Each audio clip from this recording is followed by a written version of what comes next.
Bismillahirrahmanirrahim.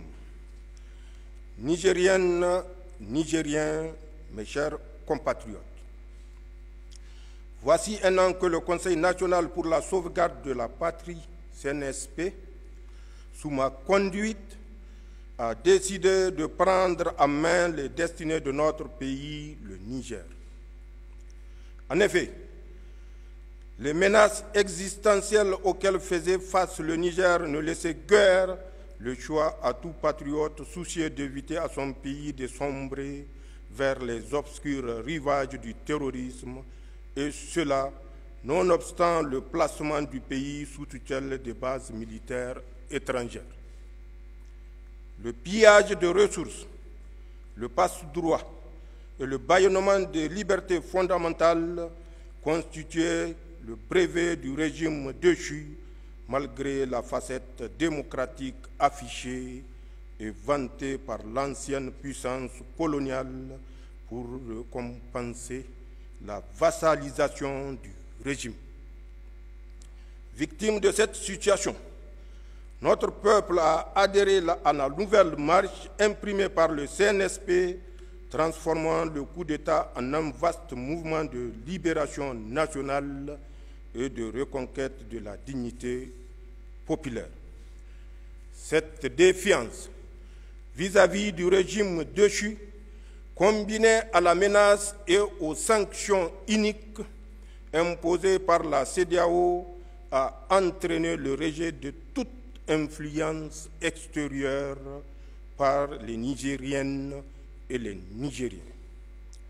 Au plan national, le changement a engendré un élan patriotique sans précédent, expression des aspirations profondes de nos populations à la liberté, à la dignité et à la souveraineté nationale. C'est conscient de l'immense espoir suscité par les événements du 26 juillet 2023 et pour être en symbiose avec les aspirations populaires que le CNSP s'est engagé sous ma direction, d'une part à la refondation à l'intérieur du pays et d'autre part à la construction de l'Alliance des États du Sahel dans notre voisinage immédiat. Notre ambition pour le Niger se décline, comme vous le savez, autour de 4 axes, à savoir le renforcement de la sécurité et de la cohésion sociale, la promotion de la bonne gouvernance, le développement des bases de production et enfin l'accélération des réformes sociales.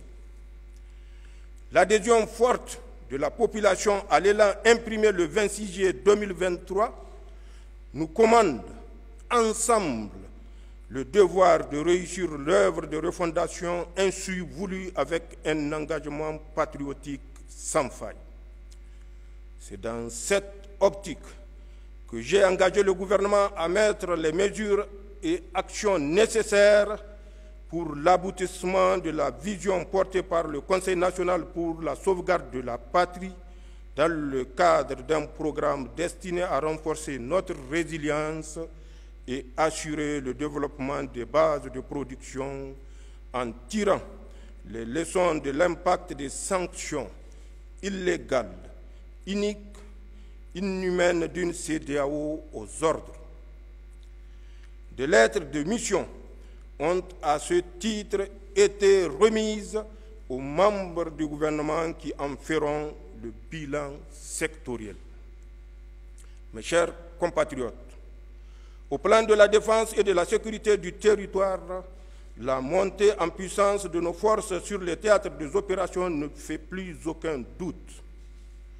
Qu'il s'agisse de la lutte contre le terrorisme dans le Liptako-Gourma et dans le bassin du lac Tchad, ou dans le cadre de la lutte contre le grand banditisme, nos forces de défense et de sécurité engrangent des succès. C'est le lieu de rendre un vibrant hommage à nos forces de défense et de sécurité pour le lourd sacrifice consenti au service de nos populations. La nation entière, à travers moi, exprime sa reconnaissance à votre endroit et manifeste sa solidarité envers les veuves et les orphelins des soldats tombés sur le champ d'honneur.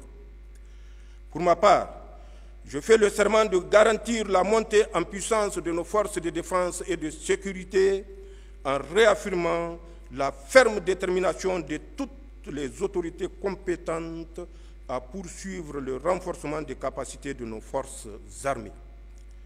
L'État continuera à s'investir dans l'acquisition des moyens conséquents requis à la hauteur de la menace. Nigériennes, Nigériens, la conquête de la souveraineté passe avant tout par l'exploitation des ressources nationales au profit de nos populations. À cette fin, j'ai lancé dans toutes les régions du pays le programme de grande irrigation dont l'objectif vise à assurer l'exploitation optimale des potentiels agro-pastoral en vue de l'atteinte de notre souveraineté alimentaire. Ce programme phare engagé sur financement propre promet des résultats satisfaisants. S'agissant de la souveraineté sur nos ressources extractives, elle s'édifiera à travers la promotion du principe de contenu local dont l'objectif réside dans l'obligation faite aux industries minières et pétrolières d'utiliser prioritairement le micro et moyenne entreprises locales et le personnel national. Une ordonnance sera très prochainement adoptée à cet effet. Dans l'affirmation de notre souveraineté, le Conseil national pour la sauvegarde de la patrie entend faire respecter rigoureusement et sans discrimination toutes les dispositions de législation minière et pétrolière.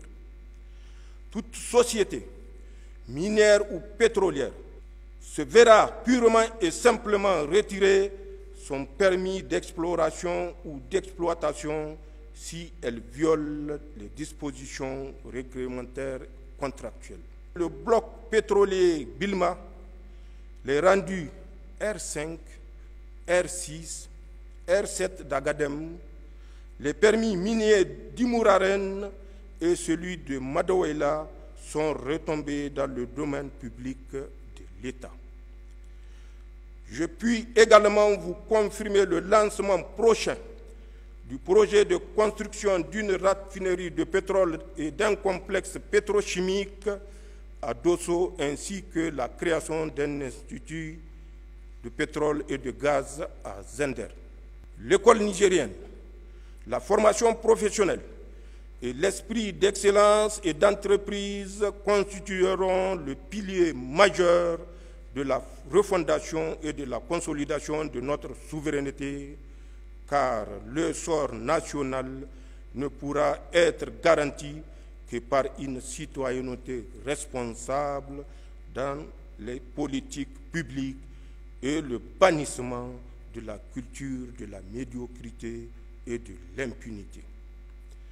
Nigériennes, Nigériens, au plan géopolitique, il me plaît de souligner que nous avons réussi de concert avec le Burkina Faso et le Mali à porter solennellement sur le fonds baptismaux la Confédération des États du Sahel, consacrée par le premier sommet des chefs d'État de l'Alliance des États du Sahel, tenu le 6 juillet 2024 à Niamey. Le passage au pas de charge de l'Alliance des États du Sahel à la Confédération des États du Sahel franchi en l'espace de 10 mois à peine, et ce malgré les embûches posées par ceux que notre indépendance dérange, illustre en lui-même notre farouche volonté de bâtir sur le socle sahélien un espace souverain de sécurité et de prospérité. Le traité mis en lumière par la déclaration de Niamey crée une union d'États structurée autour de 3 axes stratégiques, à savoir la défense et la sécurité, le développement et la diplomatie. Je tiens devant vous à remercier une fois de plus mes frères, les présidents Ibrahim Traoré et Assimi Goïta, pour l'œuvre titanesque accomplie malgré toutes les menaces proférées et tous les complots ourdis contre l'AES. Je fais également le serment d'œuvrer à l'opérationnalisation de la Confédération des États du Sahel, pour laquelle j'ai déjà commis un comité national. Mes chers compatriotes, soyez assurés que la voie que nous suivons est résolument sur la trajectoire de la rupture avec l'ordre néocolonial et l'établissement d'un partenariat gagnant-gagnant avec tous les pays du monde épris de paix, et ce, sans exclusive. À cet égard, le Niger respectera tous les engagements souscrits avec la communauté internationale. La désinformation orchestrée par les organes néocoloniaux et certains compatriotes renégats dans le rôle d'esclaves de salon, selon la formule de mon frère le président Ibrahim Traoré, ne nous détournera pas de notre marche triomphale vers la souveraineté.